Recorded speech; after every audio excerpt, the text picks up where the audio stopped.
Assalamualaikum semuanya, kembali lagi dengan saya Nabila Arianti dengan NPM 5021028. Pada pertemuan kali ini, kita akan membahas mengenai model pengembangan, model integrasi, dan struktur perkembangan kurikulum. Yang pertama, kita akan membahas mengenai model pengembangan kurikulum. Menurut KBBI, model adalah pola, contoh, acuan, ragam dari sesuatu yang akan dihasilkan.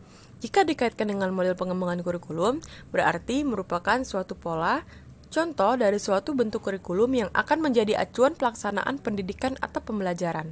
Model pengembangan kurikulum adalah model yang digunakan untuk mengembangkan suatu kurikulum, di mana pengembangan kurikulum dibutuhkan untuk memperbaiki atau menyempurnakan kurikulum yang dibuat untuk dikembangkan sendiri baik dari pemerintah pusat, pemerintah daerah, atau sekolah. Secara umum, pemilihan model pengembangan kurikulum dilakukan dengan cara menyesuaikan sistem pendidikan yang dianut dan model konsep yang digunakan. Terdapat banyak model pengembangan kurikulum yang dikembangkan oleh para ahli. Yang pertama ada model Tyler. Model ini adalah model yang paling dikenal bagi perkembangan kurikulum dengan perhatian khusus pada fase perencanaan. Tyler menyarankan perencanaan kurikulum. Yang pertama, mengidentifikasi tujuan umum dengan mengumpulkan data dari 3 sumber, yaitu pelajar, kehidupan di luar sekolah, dan mata pelajaran.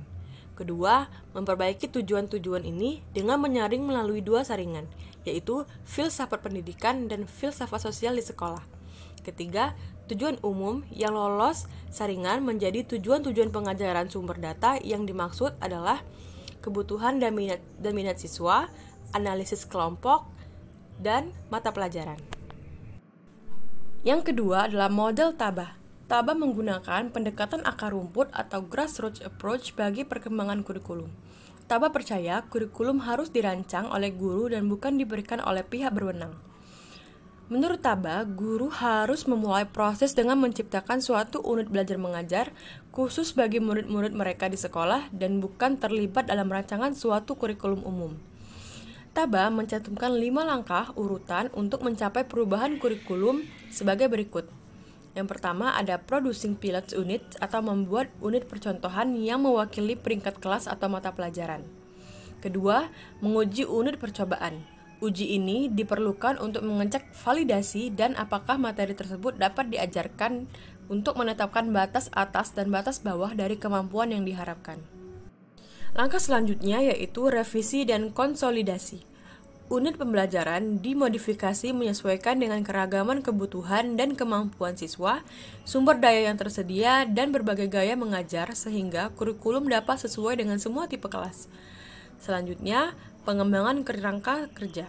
Setelah sejumlah unit dirancang, perencana kurikulum harus memeriksa apakah ruang lingkup sudah memadai dan urutannya sudah benar.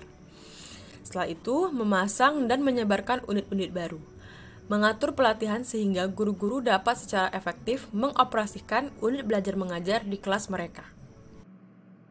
Yang ketiga ada model Weller. Dalam bukunya yang cukup berpengaruh, Weller mempunyai argumen tersendiri mengenai pengembangan kurikulum, yaitu dapat menggunakan suatu proses melingkar yang namanya setiap elemen saling berhubungan dan berkegantungan. Langkah-langkah Weller adalah satu, yaitu memberikan seleksi maksud, tujuan, dan sasarannya. Setelah itu, memberikan seleksi pengalaman belajar untuk membantu mencapai tujuan dan sasaran. Yang keempat, yaitu model Nichols. Dalam model ini, terdapat 5 langkah atau tahap yang diperlukan dalam proses pengembangan secara kontinu. Yang pertama, yaitu analisis situasional. Kedua, seleksi tujuan. Yang ketiga, seleksi dan organisasi isi. Yang keempat, seleksi dan organisasi metode. Yang kelima, evaluasi. Masuknya fase analisis situasi merupakan suatu yang disengaja untuk memaksa para pengembang kurikulum lebih repositif terhadap lingkungan dan secara khusus dengan kebutuhan anak didik. Model ini menekankan perlunya memakai pendekatan yang lebih komprehensif untuk mendiagnosis semua faktor yang menyangkut semua situasi dengan diikuti penggunaan pengetahuan dan pengertian yang berasal dari analisis tersebut dalam perencanaan kurikulum. Yang kelima, ada model pengembangan kurikulum Biochem. Biochem menyatakan terdapat 5 hal yang perlu diperhatikan dalam pengembangan kurikulum, yakni 1. Menentukan wilayah. Dalam hal ini, perlu diketahui terlebih dahulu wilayah yang akan menerapkan kurikulum apakah dalam skala nasional. Kedua, menentukan pihak-pihak yang akan berperan dalam perencanaan kurikulum, baik secara konseptual dan secara operasionalnya. Yang ketiga, menetapkan organisasi dan prosedur yang akan ditempuh. Keempat, implementasi kurikulum. Dalam hal ini, tahap pengimplementasian kurikulum perlu mempertimbangkan teknis dalam pengimplementasiannya, agar dapat dipahami konsep dan operasionalnya untuk seluruh guru mata pelajaran. Yang kelima, melaksanakan evaluasi kurikulum melalui informasi yang didapat dari guru-guru sebagai pelaksana kurikulum di dalam kelas.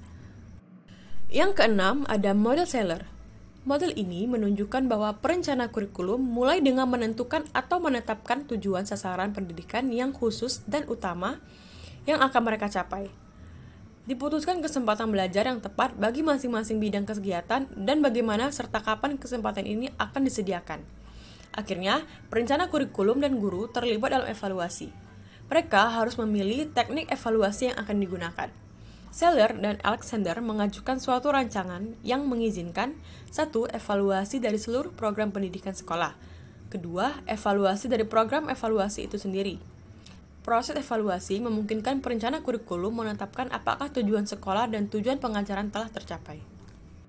Yang ketujuh, ada model pengembangan kurikulum Olivia.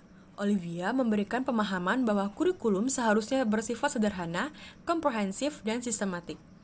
Olivia mengemukakan beberapa komponen yang perlu diperhatikan dalam pengembangan kurikulum, yakni 1. Menentukan filsafat yang digunakan, selanjutnya menganalisis kebutuhan masyarakat sesuai dengan wilayah kurikulum itu yang akan digunakan. Yang ketiga, merumuskan tujuan umum dari kurikulum yang akan dikembangkan. Keempat, merumuskan tujuan khusus sebagai turunan dari tujuan umum. Kelima, menentukan cara pengimplementasian kurikulum. Keenam, menurunkan kurikulum dalam bentuk yang lebih operasional ke dalam tujuan mata pelajaran. Kedelapan, merumuskan tujuan khusus pembelajaran. Selanjutnya, menentukan strategi pembelajaran yang akan digunakan, lalu menetapkan teknik penilaian yang tepat untuk digunakan, dan mengimplementasikan strategi pembelajaran, serta melakukan evaluasi pembelajaran dan kurikulum. Selanjutnya, kita membahas mengenai model integrasi kurikulum. Integrasi kurikulum merupakan pendidikan yang dilakukan tanpa ada sekat dan mengasosiasikan berbagai aspek kurikulum fokus pada wilayah kajian yang komprehensif.